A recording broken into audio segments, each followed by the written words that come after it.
Hello everyone. My today's topic is how to prepare for the annual exam. Respected parents, at last the time has come to face the annual exam. It's a high time for all of us. Exams are a part of everyone's life. We proceed further in our life to achieve our goals by facing the exam. Life is full of various types of exam, but for a student's life, exams mean a lot. His or her entire career depends on exam. Some students do a planned study so they don't have any pressure of exam. On the other hand, some students are not aware from the beginning and they lag behind in their studies. And when the exam time comes nearer, they face the phobia of exam. Someone has rightly said that Rome was not built in a day. Or you can say slow and steady wins the race. But it's never too late to mend. Some tips for students as well as for you also. What should we all of us do during these days? There are some points I would like to discuss with you. The first point is adopt a proper strategy and timetable for each and every student. अंधी लड़ाई कभी कामयाब नहीं होती। एक अपना target लेकर और एक शूटेबल अपनी प्लानिंग बनाकर ही हम अपना जो भी टारगेट है उसको अचीव कर सकते हैं। सेकंड, जो हमारी डाइट है that plays a very important role. तो all of us should take a balance diet, particularly the students. They should avoid eating junk food these days. Junk food causes slugginess, laziness, and also some stomach problems. So they should increase the intake of fruits and vegetables. Hot milk you should add in your diet. Next point is have at least 5 to 6 hours sleep daily. Next, don't try new books these days. जो आपने starting से ही जिन किताबों से तैयारी की है उन्हीं के कांटेक्ट में रहिएगा। इन दिनों में कोई नया एक्सपेरिमेंट करने की ज़रूरत नहीं है, क्योंकि इससे आपको कन्फ्यूज़न ही पैदा होगा। Learn by writing to avoid spelling mistakes and making your lessons more retentive.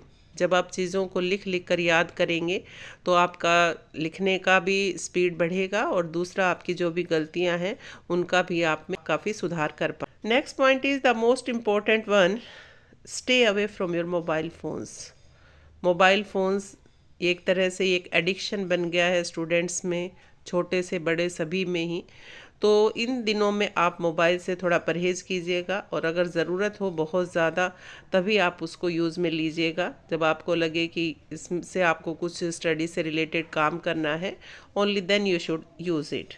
और पेरेंट्स आप लोगों को भी इन दिनों में ख़ास तौर पर अगर बच्चा मोबाइल यूज़ करता है तो यू शुड कीप एन आई कि वो क्या कंटेंट इसमें देख रहे हैं, क्या वो पढ़ाई से रिलेटेड है या ऐसे ही। अगली ज़रूरी बात क्या है कि योगा और meditation, because health is wealth.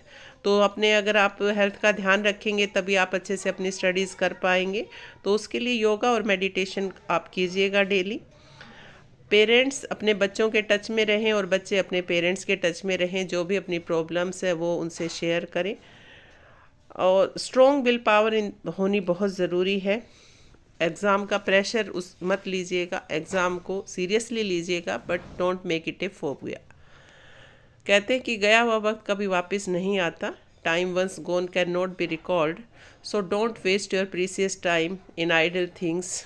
Understand the value of time. और ये पेरेंट्स की ड्यूटी बनती है कि बच्चों को मनी और टाइम दोनों की वैल्यू से ज़रूर अवगत कराएं। Have a healthy discussion with your friends, teachers, studies से रिलेटेड जो भी है, कोई भी आपके डाउट्स हैं, क्योंकि जब आप एग्जामिनेशन हॉल में जाएं तो you should be confident. Your mind should not have any of doubts. Be confident but over confident भी नहीं होना है। पॉजिटिव अप्रोच रखिएगा। और सबसे बड़ी बात, आई कैन डू और आई विल डू, ये आपकी एक अप्रोच होनी चाहिए। ये नहीं कि अब क्या होगा, मैं नहीं कर सकता।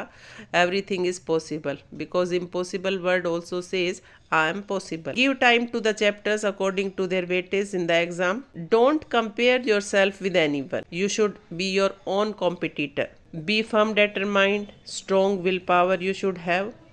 Make all your doubts clear with your teachers, with your friends. Write legibly because handwriting also plays a very important role. अगर आपकी handwriting बहुत अच्छी है, आप एक एग्जामिनर जो भी होता है, जो आपका पेपर चेक करता है, उसके ऊपर एक अच्छा उसका इम्पैक्ट जाता है। तो अब हैंडराइटिंग जैसी भी है, छोटे बच्चे हैं वो तो अपना मोल्ड कर सकते हैं, पर अगर आप बड़े हो गए हैं, if you are a board examinee, तो जैसी भी आपकी हैंडराइटिंग है उसे आप लेजिबली लिखिएगा, क्लियरली लिखिएगा। मतलब ये नहीं होना चाहिए कि आप घसीटे मार रहे हैं, स्क्रिबलिंग कर रहे हैं। It should not be like that. Read the questions thoroughly. जब आपके सामने क्वेश्चन पेपर आता है, try to understand what the question is demanding, accordingly you should answer. Do take a very good care of your self.